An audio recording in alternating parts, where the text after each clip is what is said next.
السلام علیکم، میرا نام ڈاکٹر اسد محمود ہے۔ کیا قرآن نے 1450 سال پہلے مصنوعی ذہانت آرٹیفیشیل انٹیلیجنس کی پریڈکشن کر دی تھی؟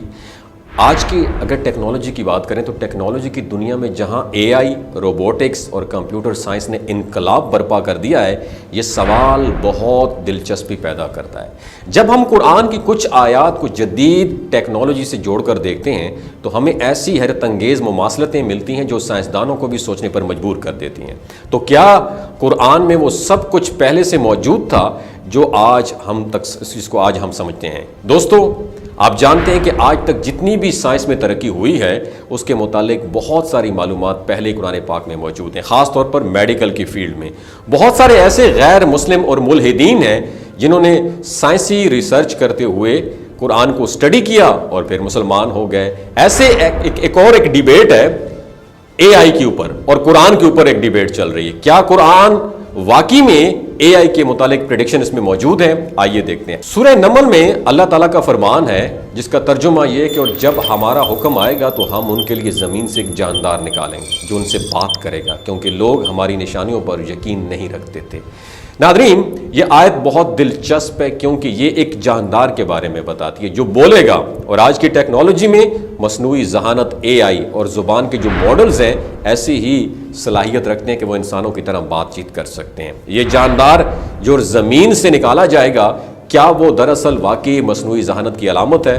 جی ہاں، یہ سوال بہت انٹرسٹنگ ہے، بہت دلچسپ ہے، کیونکہ ہم دیکھتے ہیں کہ آج کا اے آئی سسٹم ہر جگہ موجود ہے اور انسانوں کی زبان میں بات بھی کرتا ہے۔ اس آیت کو جدید اے آئی سسٹم سے جوڑنا ایک دلچسپ قیاس ہے، جہاں اے آئی کو زمین کے کانٹینٹ سے بنایا گیا ہے اور وہ انسانوں کے ساتھ بات چیت بھی کر سکے۔ لیکن بعض علماء کا یہ کہنا ہے کہ یہ آیت قیامت کی نشانیوں میں سے اور اس کا تعلق ٹیکنالوجی کے ساتھ نہیں ہے، جبکہ الہی طاقتوں کے ساتھ اس کا تعلق ہے۔ ان کا کہنا ہے کہ اللہ کی یہ پریڈکشنز ایک روحانی حقیقت کو ظاہر کرتی، نہ کہ سائنس کی ترقی کو۔ اور آئیے اب بات کرتے ہیں سورہ حجر کی طرف بات کرتے ہیں، جہاں اللہ تعالیٰ فرماتے ہیں ہم نے انسان کو کھنکھناتی ہوئی مٹی سے بنایا اور شکل دی، کس سے؟ گارے سے شکل دی تھی۔ مٹی سے تخلیق کا ذکر جدید روبوٹک سے ملتا ہے، جہاں انسان نما روبوٹ لچکدار مواد سے بنائے جاتے ہیں، اور 3D پرنٹنگ کی ٹیکنیک میں جو کانٹینٹ مواد استعمال ہوتا ہے وہ بھی مٹی سے مشابہت رکھتا ہے۔ اور شکل دی گئی کا مطلب یہ ہے، اس کا ذکر اللہ تعالیٰ نے کیا ہے کہ ہمیں اے آئی اور لرننگ مشین سے جوڑتا ہے، جہاں مشینوں کو شکل دی جاتی ہے اور وہ سیکھنے کے عمل میں تیزی سے ترقی کرتی ہے۔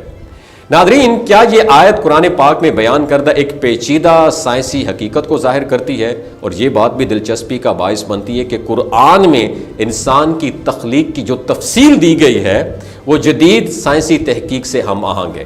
اگر ہم سورہ الگ کی طرف جائیں تو وہاں اللہ تعالیٰ کا فرمان ہے، پڑھ اپنے رب کے نام سے جس نے پیدا کیا، جس نے قلم کے ذریعے انسان کو سکھایا۔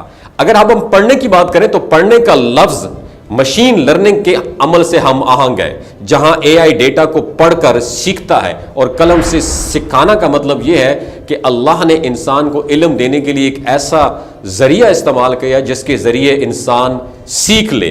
اس میں بھی ہم کمپیوٹر سائنس اور پروگرامنگ کے عمل کو دیکھ سکتے ہیں، جہاں ڈیٹا اور معلومات کو ایک پروگرام میں پروسیس کیا جاتا ہے۔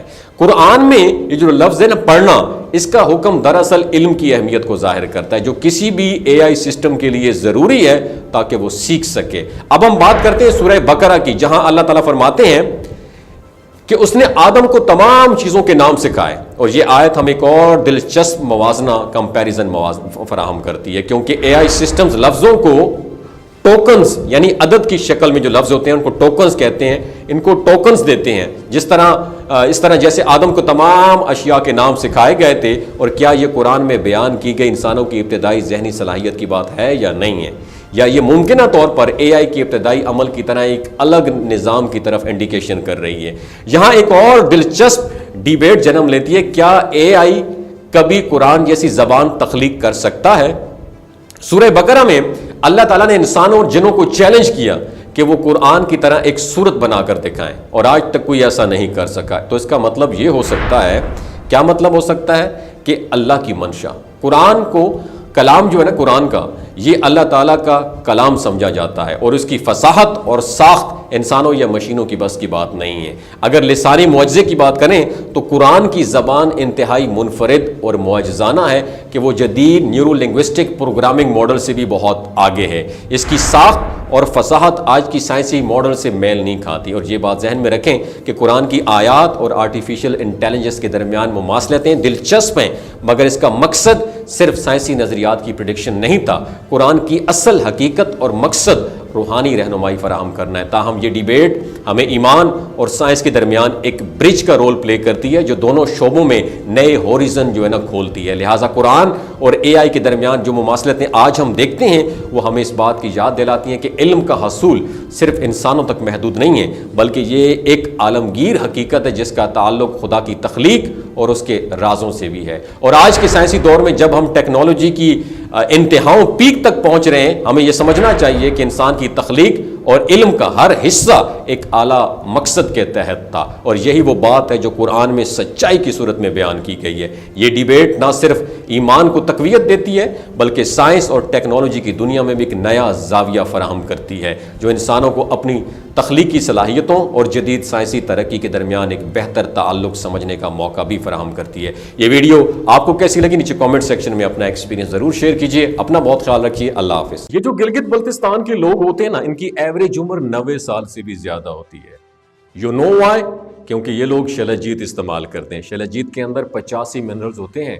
اگر آپ چیزوں کو جلدی بھول جاتے ہیں، مردانہ کمزوری محسوس کرتے ہیں، اولاد جیسی نعمت سے محروم ہیں، اور آپ سپرم کاؤنٹ آپ کے کم ہیں، ٹیسٹوسٹیرون ہارمون امبیلنس ہے، آپ سدا بہار جوان نظر آنا چاہتے ہیں، خون کی کمی کو دور کرنا چاہتے ہیں، ہڈیوں جوڑوں کے دردوں سے نجات حاصل کرنا چاہتے ہیں، موٹاپا کم کرنا چاہتے ہیں، تو ڈاکٹر اسد محمود کی پیور اینڈ نیچرل شلجیت ضرور استعمال کریں۔ ایک بات آپ نے دماغ کی کھڑکیوں کو کھول کے آپ نے سننی ہے، ہمیشہ آرگینک اور قدرتی چیزوں کا استعمال کریں، کیمیکل والے فوڈ سپلیمنٹ خدا رہا استعمال نہیں کرنے۔ اگر آپ ڈاکٹر اسد محمود کی پیور اینڈ نیچرل شلجیت کو آرڈر کرنا چاہتے ہیں، نیچے دیے گئے نمبر پر واٹس ایپ کریں۔ 3 باتوں کا خیال رکھنا ہے: ہائی بلڈ پریشر میں مبتلا افراد، خواتین جو پریگننٹ ہیں، اور 15 سے 20 سال کی جو نوجوان نسل ہے جو غیر شادی شدہ ہیں، اپنے سیکشول پاور کو بوسٹ کرنے کے لیے استعمال کرنا چاہتے ہیں تو ڈاکٹر کی ایڈوائس کے بغیر استعمال نہ کریں۔ باقی سارے لوگ بے دھڑک گرمی اور سردیوں میں استعمال کر سکتے ہیں۔ اپنا بہت خیال رکھیے گا، اللہ حافظ۔